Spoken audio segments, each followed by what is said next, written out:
Minister Robert Davies. And let us, I would like just to encourage you to focus your comment and questions on trade facilitation. We have a number of non-tariff measures.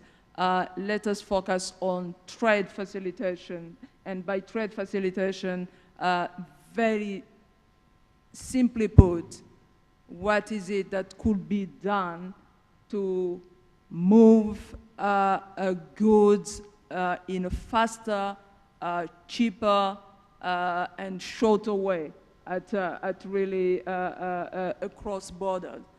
Very simply put, and clearly it is an essential element of the competitiveness in this part of the world, in other regions, an essential element of linking a growing market. Over to you, Minister.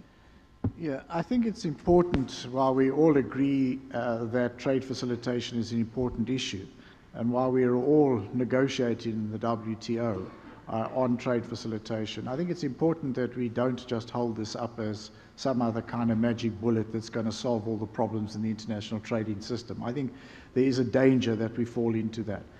And I think that the narrative that Peter gave us, which is the new trade narrative that he outlined, I think, very competently, it explains, in my book, it explains the world as transnational corporations would like to see it operate.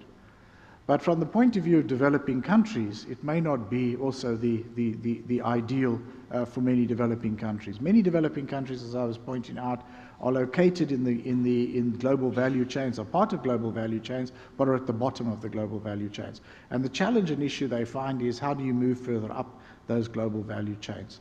And I think that many of the issues about the imbalance in the global trading system are right at the forefront about the challenges that those countries face.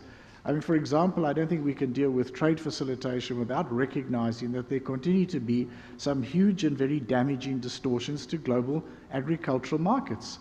The subsidies, the high tariffs, the barriers, which are not even non-tariff barriers, but tariff barriers, are major impediments to developing countries moving further up the value chain. And that affects many parts of the African continent, which has got 60% of the world's uncultivated arable land. So I think that if we construct an idea that trade facilitation on its own can deliver, and that's all we need, or this is the new magic bullet, we may respond to the needs and demands of transnational corporations, but I don't think we're going to necessarily respond to the needs of developing countries. So Pascal Lamy said that there is a process going on, but he wasn't absolutely certain whether by Bali at the end of next year there would be an agreement on trade facilitation. My information tells me that there are 650 square brackets in the text. And some of the problems, I think, in that text are that we have focused on the Articles 5, 7, and 10 of GATS, which are all about the matters which have been mentioned: transparency, rights of transshipment, things like regulations of fees and things of that sort. But there are two other pillars, which are the ones about technical assistance for capacity building and about enhancing customs cooperation. And these, I think, are matters of fundamental importance to many developing countries. As I said earlier on, in the African continent, I don't think there's a hard difference between hard and soft infrastructure. The two are essential. And if it's just a series of obligations or requirements, but there's no support for these other two pillars, I think that's going to be a problem. And then if that is going to be held alone and it's not going to be linked to a process of moving towards the realization of some of the other aspects of the Doha round which are fundamental to developing countries, then I think that trade facilitation will disappoint. So I think that while we, as I say, while we think TF is important, and while all of us are seeing value in the TF process, I think that we should put it into its context.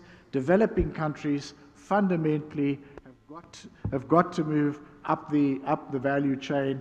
We are integrated into value chains, many of us, but not in the ideal location in those value chains. I mean, South Africa is, I'm not talking for South Africa, we have a customs modernization program. I'm quite sure that we can meet all the requirements from the negotiations, but the I think the issue is a broader one. It's one affecting many developing countries, many least developed countries, and it's fundamental, I think, that these matters are addressed in a balanced way. Thanks, Minister. I'll give the floor to Peter to react with some of the points here before opening for the audience. Please, Peter. Thank you, Valentine. Just very briefly. Number one, true, trade facilitation by itself is not a magic wand that suddenly is going to make developing countries into developed countries. But it is a very important part of moving up the value chain. It gives them some opportunities that instead of having to produce a Boeing aircraft all by themselves, they may be able to produce part of the wing or something, and then they move up as they get more technological capabilities. The other point I certainly agree with is there is an issue of capacity building. And that has to be, I think that's, well, Valentine has been one of the, I think, leaders in that in the WTO, that it's not just opening markets and getting rid of barriers, but then it's also providing the wherewithal, the knowledge, and the capability to take advantage of those. And that's certainly the case with trade facilitation. What I will say is a number of companies are willing and have experiences in providing this capacity building, especially on customs clearance and incorporating, electronic submission and so forth. And so that, I think, is a resource that needs to be tapped. It's not just governments providing capacity building assistance, it's getting the companies to do it too.